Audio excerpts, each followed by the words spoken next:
Oui, avec nous Sylvie Le Calvez du magazine Village comme chaque samedi matin pour nous parler d'initiatives rurales, innovantes, toujours intéressantes.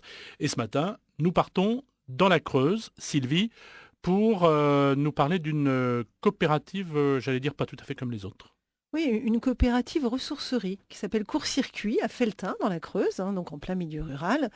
Et une ressourcerie, déjà, qu'est-ce que c'est? Parce que tout le monde ne connaît pas forcément. C'est un endroit où on répare, on remet en circulation des objets qui sinon partiraient en La déchets. vieille machine à laver, le vieux frigo, la vieille cuisinière, tout Le ça. vieux lavabo, la vieille baignoire, etc. Et on les revend à prix très modeste. Ça aide déjà des familles qui n'ont pas les moyens forcément d'acheter neuf ou qui ne le souhaitent pas. Et en même temps, ça limite les déchets. Et alors, il faut organiser quand même le ramassage de tous ces déchets sur le territoire.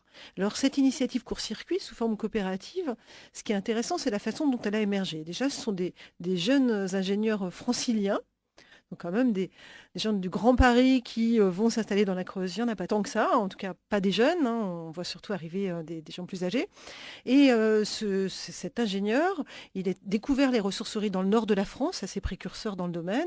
Après, il a fait 6 mois au sein d'une ressourcerie en Limousin qui s'appelle Le Monde en allant vers, où il a été salarié dans cette ressourcerie, Grâce à qui? grâce au conseil régional qui a donné une subvention pour que non seulement on soit salarié dans cette ressourcerie pour comprendre le métier, mais en même temps qu'il essaye d'en ouvrir une autre sur Felletin, dans la Creuse, à quelques kilomètres de là, en disant ben, peut-être il y a la possibilité d'en ouvrir une autre. Et ces 6 mois, ça lui a permis de faire son étude de faisabilité et de monter le projet, de trouver des bénévoles, de construire un local, de convaincre des élus, parce qu'il faut que les élus du territoire ils sont convaincus que c'est une bonne idée, et comment ça marche, et comment ça va se passer. Et aujourd'hui, c'est 7 emplois, ce qui est pas rien, et 75% d'autofinancement. Les clés de la réussite, c'est ça, c'est l'essaimage. C'est l'essaimage, c'est de dire, voilà, on a aidé, ça aurait pu ne pas marcher, pendant 6 mois, quelqu'un qui après a créé sa propre activité sous forme coopérative et donc permis de générer cet emploi. Et on pourrait imaginer que tous les 20-30 kilomètres en France, on puisse avoir une ressourcerie. Donc ça serait un gisement d'emploi considérable, cette personne tous les 30 kilomètres. Bon, ce serait peut-être pas tout à fait ça, mais quand même, ça donne un ordre d'idée de la réussite du projet. Oui, j'allais vous le dire, c'est vraiment une activité que l'on peut créer n'importe où en France. N'importe où. Et il y en a déjà beaucoup, mais il pourrait y en avoir tellement plus.